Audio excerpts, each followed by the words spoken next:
किसानों के साथ सरकार की बातचीत से पहले बीजेपी अध्यक्ष जेपी नड्डा के घर बड़ी बैठक में गृह मंत्री अमित शाह, रक्षा मंत्री राजनाथ सिंह और कृषि मंत्री नरेंद्र तोमर शामिल।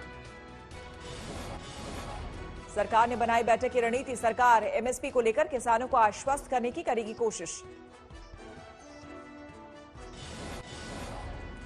तीनों कानूनों को लेकर शंकाओं को दूर किया जाएगा, हर स्तर पर भरोसा दिया जाएगा कि एमएसपी और मंडी व्यवस्था बनी रहेगी। बीजेपी मुख्यमंत्रियों की ओर से एमएसपी और मंडी को लेकर बयान मुमकिन, यह भी बताया जा सकता है कि कानून नहीं होंगे वापस।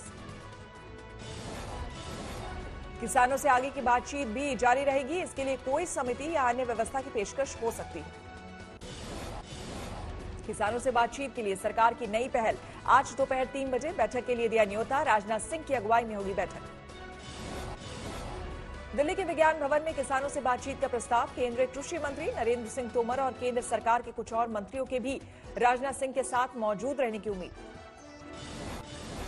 सरकार ने कहा, कोरोना और ठंड की वजह से पहले की गई बैठक की तारीख प्रस्ताव पर किसान संगठनों की तरफ से नहीं आई कोई प्रतिक्रिया।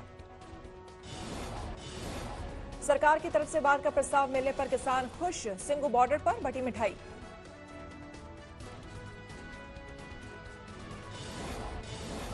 प्रधानमंत्री ने नई कृषि नीति को बताया गंगा जल की तरह पवित्र, कहा अब भ्रम फैला रहे हैं किसानों से छल करने वाले लोग।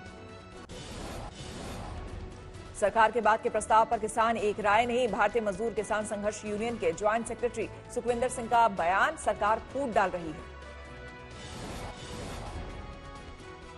पालने वाला लावा दिया गया है, क्योंकि देश की 500 से प्लस जथेबंदी ये आंदोलन लड़ रही है, ये ऑर्डिनेंस के खिलाफ पूरा देश एक है। गाजीपुर बॉर्डर पर देर रात तक जागकर रणनीति बनाते दिखे किसान, बोले बात करेंगे पर हमारी सारी मांगे जाने पर ही हटेंगे। अपनी मर्जी से कर रही तो हम भी अपनी मर्जी से ही रहेंगे, इतना हमारे पक्ष में फैसला नहीं आएगा, इतना हम यहाँ से हटने वाले नहीं है। गाजीपुर और टिकरी बॉर्डर पर जमे हैं सैकड़ों किसान, खुले आसमान तले सोते दिखे किसान। सिंगू बॉर्डर पर लगे जय जवान जय किसान के नारे, किसानों के सामने खेला जा रहा नुक्कड़ नाटक, किसानों की बदहाली के लिए सरकार और बड़ी बड़ी कंपनियों को ठहराया जिम्मेदार। थोड़ पैदा करके आही चीजां ਆਪਾਂ ਨੂੰ ਦੁੱਗਣੇ ਰੇਟ ਤੇ ਵੇਚਣਗੇ, ਕਰ ਲੈ ਓਏ ਇਹਨਾਂ ਤੇ ਕੋਈ ਰੋਕ ਨਹੀਂ। ਉਹ ਫੇਰ ਕੀ। भीम आर्मी के नेता चंद्रशेखर आजाद ने किसान आंदोलन का किया समर्थन, आज सुबह 11 बजे पहुंचे गाजीपुर बॉर्डर। जींद में राज्यसभा सांसद दीपेंद्र हुड्डा का बयान, हरियाणा सरकार किसानों के लिए खलनायक। अमरावती के किसान संगठनों ने कहा, 2 दिन में बात नहीं बनी तो साइकिल से दिल्ली कूच करेंगे हजारों किसान।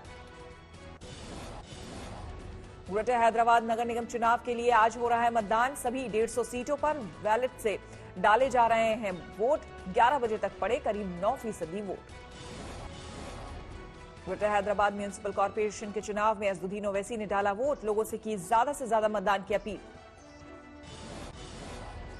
ओवैसी ने शहरी इलाके में मतदान प्रतिशत कम रहने का उठाया मुद्दा, कहा अर्बन एरिया के लोग बढ़ चढ़कर ले लोकतंत्र के महापर्व में हिस्सा, बुलेट से वोट डालने पहुंचे थे ओवैसी।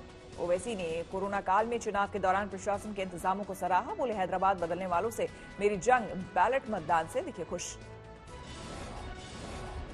वोट का इस्तेमाल करिए, पोलिंग परसेंटेज को बढ़ाइए, पूरा यहाँ पर इंतजाम इलेक्शन कमीशन की तरफ से किया गया है। हैदराबाद में टीआरएस के नेता केटी रामन राव और परिवार ने डाला वोट, सबसे पहले पहुंचे वोटिंग सेंटर। जुबली हिल्स मतदान केंद्र में बुजुर्ग दंपति ने किया मतदान, कोरोना से बचाव को पूरे एहतियात के साथ डाला वोट।